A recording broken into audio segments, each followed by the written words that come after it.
নড়াইল। হ্যাঁ বন্ধুরা, নড়াইল জেলার নাম হয়তো আপনারা অনেকেই শুনেছেন।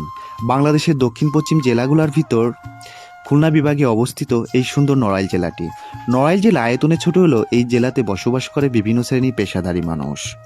নড়াইল সদর উপজেলার করলা ইউনিয়নের গোবরাবাজার সংলগ্ন গোয়ালবাড়ি সেই পর্যটন এলাকাটাই আমাদের ছোট্ট গ্রাম।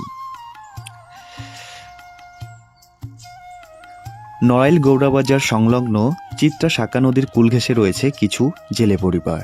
তাই তো এই জেলেদের প্রেমে পড়ে ছুটে আসে দেশ ও দেশের বাইরে থেকে বিভিন্ন পর্যটন।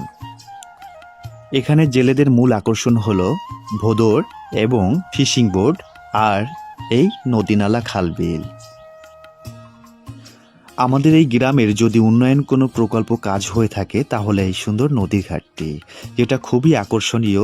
আজ এই নদীর ঘাটটি হওয়ার পর থেকে আমাদের গ্রামবাসীদের জন্য হয়েছে অনেক সুবিধা, কারণ এই নদীতে নামতে গেলে একসময় অনেক কাদা ভেঙে মানুষ স্নান করত।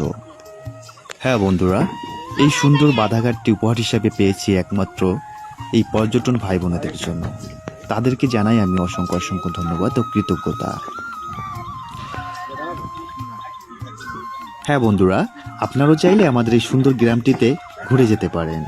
তার জন্য রয়েছে সুন্দর যোগাযোগ ব্যবস্থা। নড়াইল জেলাতে আসার জন্য রয়েছে স্থলপথ, রেলপথ এবং উড়াল পথ। উপস্থাপনা করছিলাম আমি দেবাশিস বিশ্বাসদীপ। আমার ভিডিওটি যদি ভালো লেগে থাকে তাহলে অবশ্যই লাইক, কমেন্ট করে শেয়ার করে ছড়িয়ে দেবেন। ধন্যবাদ, সবাই ভালো থাকবেন।